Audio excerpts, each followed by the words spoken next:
start. Good morning, everyone. I welcome you all to this session on antimicrobials handled with care.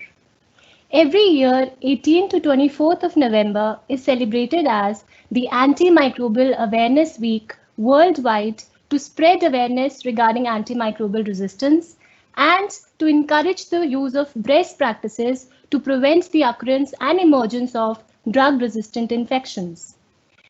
Antimicrobial awareness campaign for school children in Delhi NCR has been organized by the World Health Organization India, Department of Health and Family Welfare, National Center for Disease Control, and Department for Society of Promotion of Rational Use of Drugs. The theme for Antimicrobial Awareness Week 2020 is United to Preserve Antimicrobials. So as we begin with our session, why are we using antimicrobials? Of course, antimicrobials are medicines that are used to treat different infections. But now, what is an infection? Infection is the invasion and multiplication of the disease-causing agents in the body tissues and our response to that disease-causing agent. Now, infection basically requires three things. Number one, a causative agent or a source. Number two, a susceptible person, which is having a weakened immunity or is not vaccinated. And number three, a mode of transmission. So these infections can start anywhere in the body and they may develop some symptoms such as fever, cough, or a skin rash, and sometimes they even go asymptomatic without showing any symptoms. The disease-causing agents which are causing these infections are nothing but the microscopic organisms, microbes. These microbes majorly fall into five categories, but the most potent that cause human infections are bacteria, fungus, virus, and parasites. I'm sure we are all familiar with this deadly virus that is causing a havoc in our lives. That is the coronavirus. So by this we know that microorganisms are ubiquitous in nature. They are present all around us in the environment, be it air, water, soil, or even space.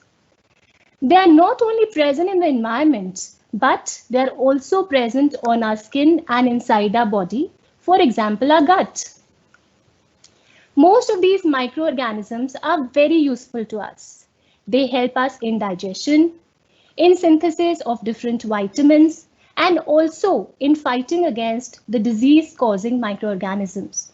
So in a way, they help us in building our immunity. Now we need to only kill those microorganisms which cause diseases or infections.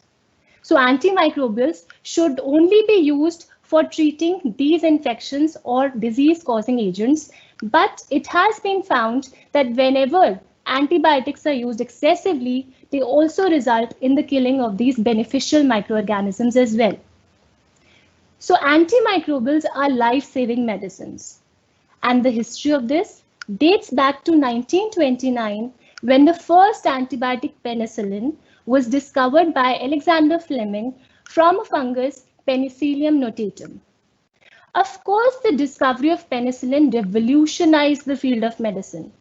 It was used to treat different bacterial infections that got the World War II soldiers affected. Antimicrobials are used for treating serious infections which might crop up in patients suffering from a major surgery or undergoing an organ transplant or undergoing a cancer treatment. We are all very well versed with the term antibiotic. We use it commonly in our daily routine. But what are antimicrobials? Antimicrobials is a broader term. It actually includes antibiotics. So if we look at the categorization of antimicrobials, these are medicines that target different kind of microbes. These include antibiotics, which are antibacterial in nature and are for bacterial infections such as typhoid, jaundice, or a urinary tract infection. It includes antivirals, which are for viral infections such as viral hepatitis, HIV, or antifungals, which are used for fungal infections such as skin, hair or nail infections, and antiparasitic, which are used for treating parasitic infections, the most common one being malaria, amoebic dysentery, and worm infestations. Now, this categorization here clearly tells us that if a person is suffering from a viral infection, giving him an antibiotic is not going to be of much use, because antibiotic is for a bacterial infection and not a viral infection. However, sometimes the antibiotics are being misused. They are being used for treating viral infections, and then this is what results in antimicrobial resistance. Let's try to understand what is antimicrobial resistance. Most often we think if we are not getting treated by an antibiotic, that is probably because our body has become resistant to that antibiotic. This is not so. It is the microbe that gets resistant to these drugs. And how do they become resistant? There are some naturally resistant bacteria which can show resistance to certain type of drugs. However, antibiotic resistance can spread whenever we are excessively using these antibiotics, and that imposes a selective pressure for these microbes to survive the selective pressure. This means that they will undergo certain mutations to develop some resistant mechanisms against these antimicrobials. And the story doesn't stop here. These drug-resistant genes can easily pass from the drug-resistant bacteria into the sensitive bacteria. So we need to make sure that we are judiciously using these antimicrobials only and only for the treatment of infections and not using it for non-diagnostic infections. So the major problems of this antimicrobial resistance is that even the most commonly treatable or curable infections go incurable. For example, if a patient gets infected with a drug-resistant strain of bacteria that causes urinary tract infection, that patient will require injections instead of just taking oral medicines. The treatment of typhoid or tuberculosis may get longer, and the patient might have to suffer so much because instead of just getting treated with first line of drugs, we need to use second line of drugs. Malaria can get fatal. HIV, which is reason for getting so many opportunistic infections, will take longer to get treated, and it will be an expensive treatment. So to sum up these problems, we can say that when drug-resistant infections set in, they require admission in the hospital. Admission in the hospital means longer stays, which can definitely cost onto your pockets. It means increased suffering, and at times it also means a high mortality rate. So how do these microbes actually become resistant to antimicrobials? Of course, they are getting drug resistant because of the inappropriate or the indiscriminate use of antimicrobials. And it not only requires an overuse of antimicrobial. Even if I'm misusing it in the form of self-medication or just taking leftover medicine from previous illnesses, all this can result in the emergence of antimicrobial resistance. Most often it is seen that bacterial infections or viral infections are having common symptoms like fever, cough, or a skin rash. Without getting ourselves diagnosed for the major causative agent, we start taking antibiotics that were prescribed to us earlier. Also, we tend to share it with our near and dear ones if they show us the same symptoms. This is something that needs to be stopped. And more often it is seen that patients never complete their antibiotic course. They say, "Arey, मैं तो 2 दिन में ठीक हो गया. Why should I take it anymore?" That is a very bad practice to follow. This is because there are some drug-resistant bacteria that, if survive those low doses of antibiotics, will outgrow in number and are definitely going to result in antimicrobial resistance. So AMR is a natural phenomena, and misuse of antimicrobials accelerates this process. Now, the story of antimicrobial resistance is not only confined to the healthcare or the human sector. It is a problem that is also arising in the non-human sector. Farmers are extensively using these antimicrobials in their livestock, fish farming, and also in agriculture. Had it been the case that they were using it for treating infections, would have been fine. But as it has been reported, that use of antibiotics actually increases the weight of these food promoting animals. So the farmers are, just to gain profits, are indiscriminately putting these antibiotics into the feeds of chickens, cattle, fish, or even on crops. So this means that antimicrobial resistant bacteria are not only gaining entry into the human bodies directly, but also indirectly. If you take the chicken that is antimicrobial drug resistant laced, you will get drug resistance. If you drink the milk from a cattle that was fed with different antibiotics, you will get drug resistant bacteria inside your body. And to bring to your notice, India is the 4th largest consumer of antimicrobial laced chicken. So antimicrobial resistance doesn't remain confined to the person who is harboring them. It is easily going to spread from person to person, from animals to humans, and even into the environment if we are not taking proper hygienic conditions and lacking infection control practices. We already know this from the fact of coronavirus, which has made its way from the bats into the humans. So how can we stop AMR? The very first thing that would come to your mind, why not discover new antimicrobials? But let me ask, have we still been able to discover an effective drug for coronavirus? Have we still been able to discover a vaccine for the same? The answer is no. That is because the discovery of antibiotics is a very lengthy and expensive process. Only few new antibiotics are there in the pipeline. So only best option that we are left with is that we need to preserve the power of these existing antimicrobials by stopping their misuse. Stop their misuse in the healthcare industry, in the human sector, and also in the non-human sector such as livestock, fish farming, or the agriculture. And even better would be that we prevent these infections by maintaining proper hygienic conditions so that we do not require the need of these antimicrobials. So, preventing infections is always much better than taking antimicrobials. Remember, always follow this golden mantra that prevention is always better than cure. And I'm sure some of these hygienic practices to prevent these infections are being religiously followed by us all through these times now.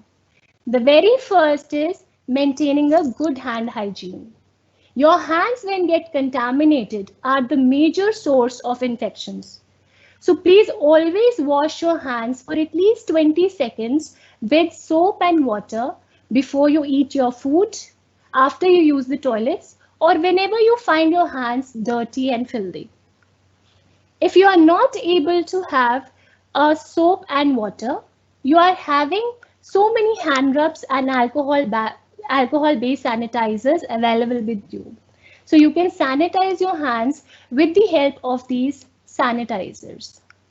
Another very important method of stopping the spread of microbes, which are specifically airborne, is following a cough etiquette.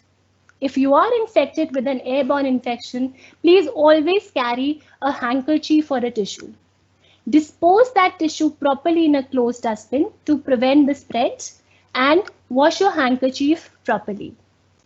In case you are not having a tissue or a handkerchief at your disposal, always cough or sneeze in your elbow rather than using your hands. Because if your hands get contaminated, the airborne infection can spread very easily.